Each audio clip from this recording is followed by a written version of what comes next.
ஸ்ரீ குருப்யோ நமஹ. தெய்வத்தின் குரல் மூன்றாம் பகுதி 17வது தலைப்பு. ராமானுஜ சம்பிரதாயத்தில் தொடர்ச்சி. ராமானுஜர் காலத்தில் ராஜாவாக இருந்த சோழன் தீவிர சிவபக்தன். ராமானுஜரோ விஷ்ணு ஒருத்தருக்குத்தான் ஏகாந்திகளாக பூஜை பண்ண வேண்டும், சிவனுக்கு கூடாது என்கிற சித்தாந்தத்தை பிரச்சாரம் செய்து கொண்டிருந்தார். அதனால் சோழராஜா எந்த ஆதாரத்தை கொண்டு விஷ்ணு தவிர சிவன் முதலான தேவதாந்தரங்களை வழிபடக்கூடாது என்று நிர்தாரணம் பண்ணுகிறீர் என்று ராமானுஜரை கேட்டு வாதம் நடத்துவதற்காக ஒரு வித்வத் சதஸை கூட்டினான். அப்போது கங்கை கொண்ட சோழபுரம் ராஜ்ய தலைநகராயிருந்தது. அங்கே அந்த சதஸை கூட்ட நிச்சயித்து ராமானுஜாச்சாரியாரை அழைத்து கொண்டு வருவதற்காக ஆள் அனுப்பினான். அப்போது அவர் ஸ்ரீரங்கத்தில் இருந்தார்.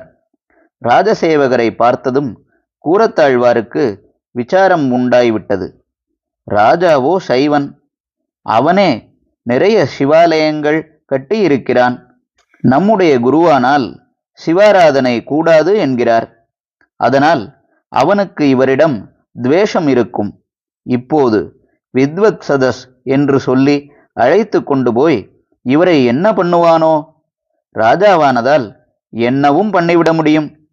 நம்முடைய அருமை ஆச்சாரியாருக்கு அவன் பிராணஹானி விளைத்து விட்டால் என்ன செய்வது என்று ரொம்பவும் பயமும் கவலையும் பட்டார். அப்போதுதான் அவர் குருவுக்காக தம் உயிரையும் தியாகம் செய்ய முன்வந்தது. அதாவது குருவின் காஷாயத்தை தாம் உடுத்தி கொண்டு தம்மையே ராமானுஜாச்சாரியார் என்று சொல்லிக்கொண்டு ராஜசபைக்கு போய்விடுவது என்று தீர்மானித்து விட்டார். வருகிற ஆபத்து எனக்கே வரட்டும், தங்களுக்காக இந்த சேவை செய்கிற பாக்கியத்தை எனக்கு மறுக்காமல் அருள வேண்டும் என்று ராமானுஜரிடம் பிரார்த்தித்து அவரை சம்மதிக்க பண்ணினார்.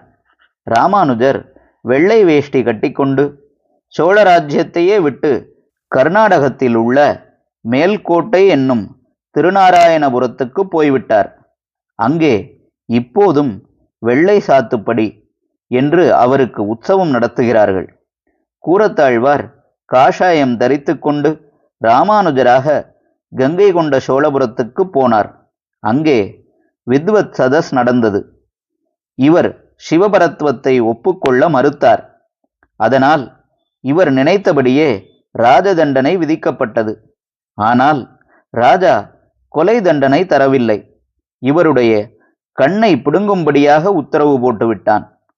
குருவுக்கு ஏற்பட இருந்த இந்த கொடுமை நமக்கு வாய்த்ததே என்று கூரத்தாழ்வார் தண்டனையை மகிழ்ச்சியுடன் ஏற்றுக்கொண்டார்.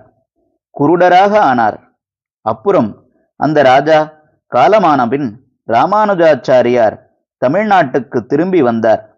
தமக்காக சிஷ்யர் கண்ணை இழந்து விட்டாரே என்று துக்கப்பட்டார். ராமானுஜர் பிற்காலத்தில் ஸ்ரீரங்கத்தில் வாசம் செய்த போதிலும் ஆரம்பத்தில் காஞ்சிபுரத்தில் வசித்து கொண்டு வரதராஜ சுவாமிக்கு தான் தீர்த்த கைங்கரியம் செய்து கொண்டு அவரையே இஷ்ட தெய்வமாக உபாசித்து வந்தார். ஸ்ரீ ரங்கநாதர் ஆலயத்தின் ஆராதனை கிரமங்களை அமைத்து கொடுத்து அங்கே இவர் இருந்த காலத்திலும் கூட வரதராஜாவிடம் ஒரு தனியான பற்று வைத்திருந்தார். அதனால் இப்போது கூரத்தாழ்வாரிடம் எனக்காக உன் கண் போயிற்று, அதனால் உனக்காக பார்வை மீள வேண்டும் என்று இல்லாவிட்டாலும் என் மனசு ஆறுவதற்காக நீ வரதராஜாவை வேண்டிக்கணும் என்றார். கூரத்தாழ்வாரும் அப்படியே காஞ்சிபுரம் பெருமாளிடம் ஸ்தோத்திரம் பண்ணி வேண்டிக் கொண்டார். அவருக்கு திருஷ்டி திரும்பணும் என்று நிஜமாகவே ஆசையில்லை. எல்லா இந்திரியங்களையும் அடக்கினால்தான் ஈஸ்வர தர்சனம் கிடைக்கும் என்று சாஸ்திரம் சொல்லுகிறது.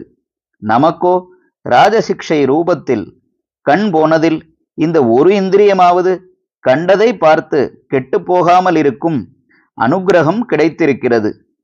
இதை மாற்ற பண்ணி மறுபடியும் லோகக் காட்சி பார்த்து என்ன ஆக வேண்டும் என்றே நினைத்தார்.